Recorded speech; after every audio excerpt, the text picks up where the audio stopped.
Subscribe कीजिए trending news India channel को और बेल आइकन को दबाएं सभी वीडियो सबसे पहले पाने के लिए। नमस्कार, मैं सुरजीत, आप देख रहे हैं ट्रेंडिंग न्यूज इंडिया। हाजिर हूं दिन भर की 10 बड़ी खबरें लेकर। किसान आंदोलन को लेकर सरकार चौकस। कृषि कानून के खिलाफ किसानों का प्रदर्शन जारी है। दिल्ली बॉर्डर पर किसान डटे हुए हैं, जिसके कारण कई जगह जाम की स्थिति बन गई। दिल्ली पुलिस सीमाओं पर हर वाहन को चेकिंग भी कर रही है। दूसरी ओर सरकार की ओर से किसानों की बातचीत की अपील की जा रही है, लेकिन किसान कोई भी शर्त मानने को तैयार नहीं। किसानों के विरुद्ध प्रदर्शन के बीच कृषि मंत्री नरेंद्र सिंह तोमर गृह मंत्री अमित शाह से मिलने पहुंचे। इससे पहले बीती रात जेपी नड्डा के घर अमित शाह, राजनाथ सिंह की नरेंद्र तोमर सिंह की बैठक हुई थी। सूत्रों की माने तो सरकार अभी तक पुराने स्टैंड पर टिकी हुई है। राजस्थान की पूर्व मंत्री और बीजेपी नेता किरण माहेश्वरी कोरोना से हुई मौत। किरण 3 बार विधायक रहने के साथ सांसद भी रही। वह राजस्थान की वसुंधरा राजे सरकार में मंत्री भी रही। किरण राजस्थान की दूसरी विधायक है जिनको कोरोना से मौत हुई। भाजपा के विधायक किरण माहेश्वरी का निधन हो गया है। वह कोरोना वायरस से संक्रमित पाई गई थी। गुड़गांव के अस्पताल में उनका इलाज चल रहा था। प्रधानमंत्री नरेंद्र मोदी ने लोकसभा अध्यक्ष ओम बिरला, मुख्यमंत्री अशोक गहलोत ने माहेश्वरी के निधन पर शोक जताया। माहेश्वरी राजमंच से तीसरी बार विधायक थी। कोरोना वायरस से संक्रमित होने के बाद वह कई दिनों से गुड़गांव के एक निजी अस्पताल में भर्ती थी, जहां रविवार रात उनका निधन हो गया। किसान प्रदर्शन के बीच रविशंकर प्रसाद का आया ट्वीट। कृषि कानून के विरोध में जारी किसानों के प्रदर्शन के बीच केंद्र सरकार एक्टिव हुई। सरकार की ओर से किसानों का बातचीत का लंबा न्योता दिया गया। साथ ही अब केंद्रीय मंत्री की ओर से कृषि कानून के मसले पर सफाई दी जा रही।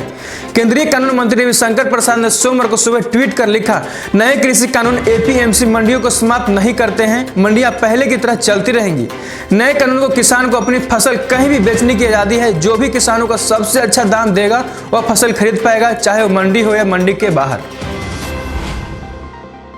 कोरोना का आरटी-पीसीआर टेस्ट सस्ता कराएगी दिल्ली सरकार, दिए निर्देश।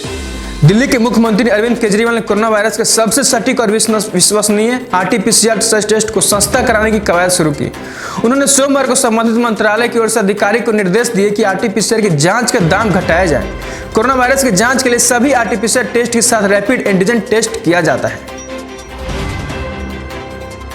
तमिलनाडु में 31 दिसंबर तक बढ़ा लॉकडाउन, शिक्षा और संस्थाओं के लिए जारी किए गाइडलाइंस। तमिलनाडु में कोरोना वायरस से संक्रमण से बचाव को देखते हुए यहां पर लॉकडाउन की अवधि बढ़ा दिया गया। अपने नए आदेश में तमिलनाडु की सरकार ने कुछ नए छूट देते हुए राज्य में लॉकडाउन की अवधि को 31 दिसंबर तक बढ़ा दिया है। यानी यहां हर 1 महीने की लॉकडाउन लगा है। हालांकि सरकार ने नई छूटें भी दी है। निवार तूफान के बाद चक्रवात तूफान का मंडरा रहा खतरा। तमिलनाडु और केरल राज्य को हो सकता है नुकसान। तमिलनाडु में पिछले हफ्ते चक्रवाती तूफान निवार ने अच्छी खासी तबाही मचाई, लेकिन अब यहाँ एक और तूफान पैदा होता दिख रहा। पृथ्वी विज्ञान मंत्रालय के सचिव माधवन राजीवन ने सोमवार को एक ट्वीट कर बताया कि तमिलनाडु और केरल की तरफ से एक और चक्रवाती तूफान बढ़ रहा है। उन्होंने बताया कि सैटेलाइट और शिप के ताजा पर्यवेक्षण दिखाते हैं कि बंगाल खाड़ी के दक्षिण पूर्व और आसपास के क्षेत्र में कम दबाव वाले क्षेत्र में डिप्रेशन की स्थिति बन गई है। गुरु पूर्णिमा पर पीएम मोदी ने दी देश को शुभकामनाएं। प्रधानमंत्री नरेंद्र मोदी ने सिख धर्म के संस्थापक गुरु नानक देव की जयंती पर सोमवार को उन्होंने श्रद्धांजलि दी और कामना की कि उनके विचार समाज की सेवा करने के लिए एवं बेहतर संसार सुनिश्चित करने के लिए सभी को प्रेरित करते रहे।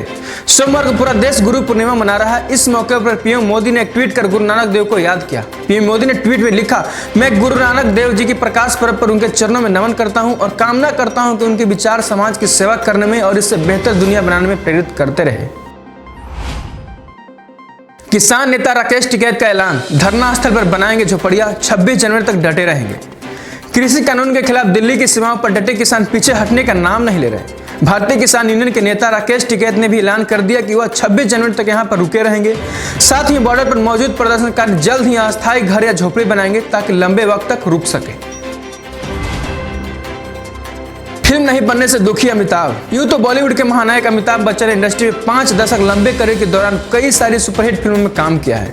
मौजूदा समय में वह लगातार काम भी कर रहे हैं, कई सारे प्रोजेक्ट का हिस्सा भी हैं, मगर इसके बावजूद अमिताभ बच्चन ने हाल ही में एक फिल्म में काम न कर पाने का अफसोस जताया। अमिताभ ने अपने एक थ्रोबैक फोटो शेयर किया जिसमें फिल्मों से उनका लुक नजर आ रहा है। वाराणसी में मनेगा आज देव दिवाली, पीएम मोदी रहेंगे मौजूद। पीएम मोदी का संसदीय क्षेत्र और भोले की नगरी वाराणसी आज दियों की छटा से नहाया हुआ नजर आएगा। सोमवार को वाराणसी दौरे पर जा रहे पीएम मोदी गंगा के घाटों पर अलौकिक दृश्य के साक्षी बनेंगे। ये पहली बार होगा जब प्रधानमंत्री काशी की देव दीपावली में शामिल होंगे। वाराणसी में देव दिवाली के मौके पर गंगा के 84 घाटों पर लगभग 15 लाख दिए जलाए जाएंगे। काशी तट लगभग 15 लाख दीपों से जगमगा उठेगा। खास बात यह है कि पहला दीपक खुद प्रधानमंत्री नरेंद्र मोदी हाथों से प्रज्वलित करेंगे। बाकी ऐसे ही अन्य तमाम खबरों के लिए बने रहे हमारे साथ, देखते रहे ट्रेंडिंग न्यूज इंडिया।